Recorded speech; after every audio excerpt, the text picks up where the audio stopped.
Welcome to Not Milk Never Milk. Subscribe if you're lactose intolerant. Start by gathering ingredients. Use 500 g fresh mushrooms, 1 medium onion, 2 cloves garlic, and 2 tablespoon butter for flavor. Trim mushrooms and slice thinly. Dice the onion and mince garlic so they cook evenly. Measure 4 cups of vegetable or chicken broth and 1 cup of milk or 250 ml cream to finish the soup. Skip corn flour as a thickener, and plan to use 2 tablespoon all-purpose flour or 100 g boiled potato to thicken naturally.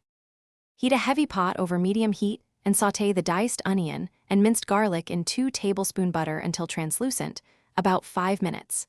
Add the 500 g sliced mushrooms and continue to cook 8 to 10 minutes until they brown and release liquid, reducing by about half. To thicken without corn flour, sprinkle 2 tablespoon all-purpose flour over the vegetables and stir. Cook for 2 minutes to toast the flour and remove the raw taste, which produces a light roux for the broth. Gradually whisk in the 4 cups of broth, scraping the pot to release brown bits, and simmer for 10 minutes so flavors meld. Then blend with an immersion blender for a smooth texture or leave chunky if preferred.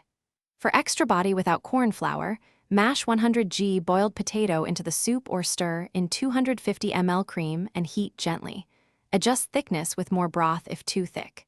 Season with 1 tsp salt, 1/2 tsp pepper, 1 tablespoon lemon juice.